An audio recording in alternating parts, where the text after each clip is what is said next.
basic idea that I'm trying to get across in this latest series of mini videos is the idea that psychology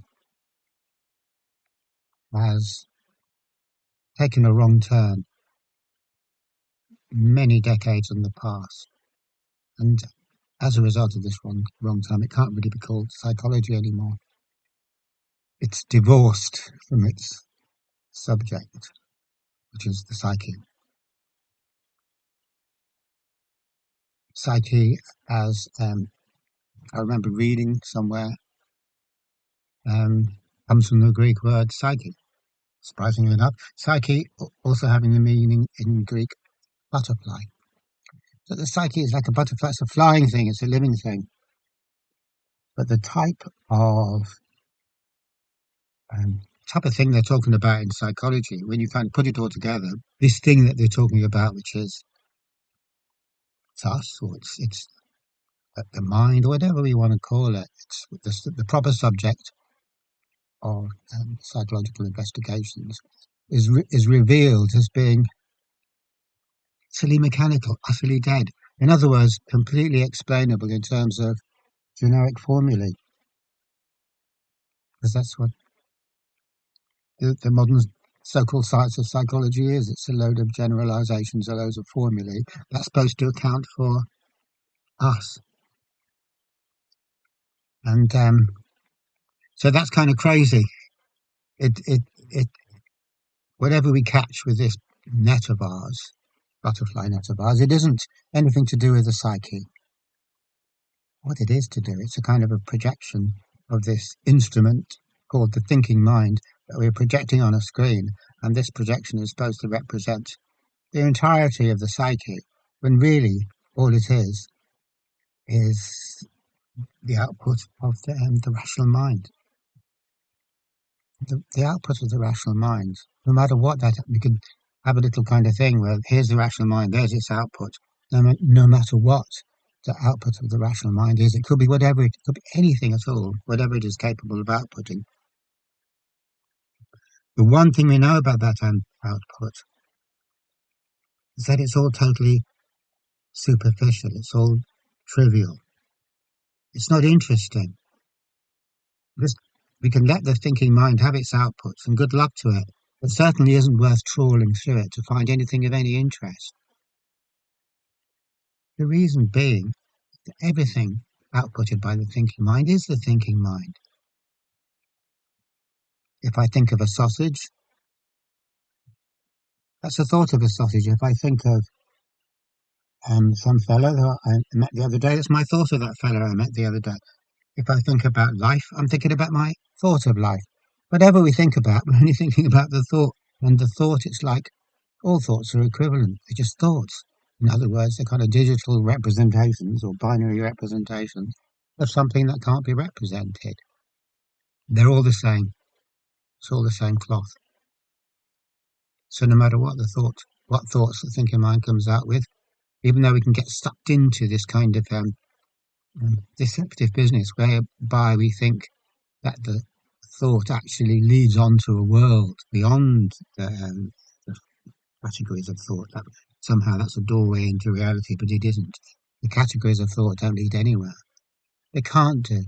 The only thing that can lead anywhere is the whole of everything. Only the whole is real. Which sounds like, okay, how can it sounds like I could say that, but how do I prove that only the whole is real?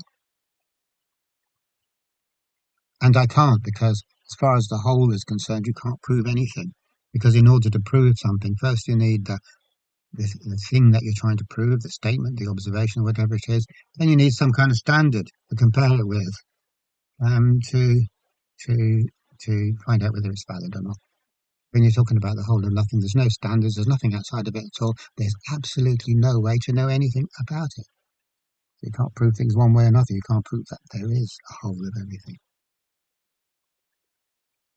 The reason for that is that the thinking mind is not able for the job of talking about it. It can talk about the things it can talk about, which is those aspects of everyday life which we need thought in order to help us with. Thought's no good helping us when it comes to contemplating the whole of everything. It's not the right organ, it's not the right instrument. It's not meant for that. So you could say, okay, well, if thought isn't the right instrument for making observations about the whole of everything, or the whole of us, or the psyche, and the psyche is just a way of talking about the whole of us, the whole of what we are, and say, okay, the thinking mind can't do the job, what can? And the answer to that really is just that the only thing that can do justice to the whole of everything or to the psyche is the whole of everything, is the psyche. And I'm not saying here that the psyche can explain the psyche, just like the thinking mind can set itself as a psychologist par excellence and come out with loads of crap like some sort of stupid AI, come out with loads of crap about it. The psyche does not describe or define the psyche. It is the psyche. So the only way to know it, and knowing isn't the right word because we can't look at it from a platform and see all the way around it. But using the word know in a looser term, you could say the only way to know the psyche is to be the psyche. And we are anyway. The only way to know wholeness is to be whole. So when we're listening, we don't listen with a little part of our mind, maybe the part that's been trained to do that bit of listening. We don't listen with the thinking mind, which is good at making sense of categories and words and languages and literal representations of all time. We listen to it as you would listen to somebody if you're listening to them with the whole of your being and you're not trying to make sense of them or categorize them or judge them or anything like that, but you're just purely there, more as a kind of a space that is receptive to what they're saying. You're not imposing anything of your own. So we listen with the whole of ourselves, and it's a negative thing. I am not projecting my own ideas of what's happening or what's happening. I'm just noticing what's happening without adding anything to it, without putting a spin on it. So we can say that it's okay to you can know the psyche by being the psyche, and that's all we need. That's all. There's nothing more needed. It's not like a list of definitions on pseudo-scientific hypotheses or um, equations or formulae. It's going to help me live my life any better because it isn't. It's going to deteriorate it from the quality of my living because I will have reduced everything down to an intellectual, rational, mechanical level, thereby missing the whole entirely.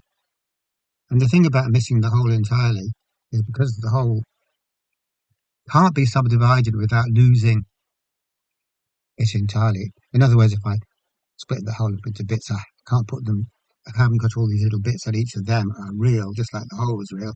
They're not. As soon as I break up the whole into parts, what I've done is escape from reality into a formal realm of abstract categories created by thought, which don't have any reality at all. The mind isn't real, the thinking mind isn't real, because categories aren't real.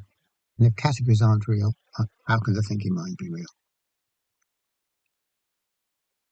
The idea, even though we can't prove that wholeness is all there is and any subdivision of wholeness exists only in our imagination, even though we can't prove it with a cut and dried scientific experiment, we can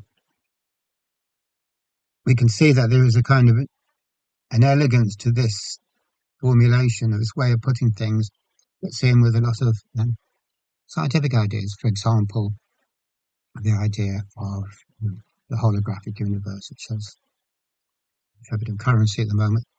If the universe is a hologram, that means every little bit of it exists in every other bit of it. So there's a bit of everything in everything, as the Greek philosopher Anaxagoras said. So he got there a good few thousand years before we did, saying the same thing. You can't separate anything from anything else because everything is in everything else anyway.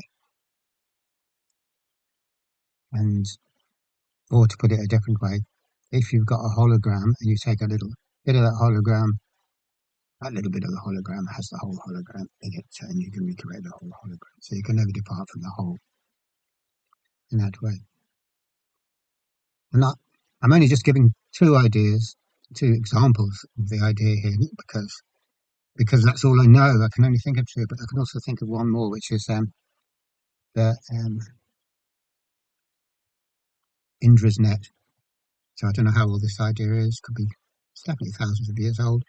The net of Indra, which is from Hindu mythology, and the net of Indra is like this giant spider's web, and at each junction of the threads, there's like a little jewel, and each jewel reflects everything that's happening in all other jewels, and each of the other jewels also reflects all the other jewels as well. So it's a kind of another way of saying everything isn't everything. So this brings us to the point of being able to say nicely and clearly that if our understanding is that breaking things down into parts, if our understanding that analysis is the way to proceed, then we'll never know anything about the psyche. We'll depart from the psyche. We've departed from the holographic model, and we think there's all these little things which are actually things in themselves, and they're all different, which is how we perceive things. In all fairness, that's exactly how we perceive it. Philosophers and mystics come along and say, and quantum physicists as well come along and say, that's just how it appears. It's not really a multiplicity. It's a kind of unity. But besides that, the fact that people come along who looked into it and said, actually, it's not what it seems, most of us just take it on face value as being what it seems. As it happens, we can't do that. And if we try to, as we have tried to, in the contemporary science, so-called, of psychology, we're imagining we can break everything down analytically into parts to help us gain understanding. Actually, we're doing the complete reverse of that. We're departing from reality. We're becoming more and more confused, more and more ignorant or unwise, and we just basically haven't got a clue.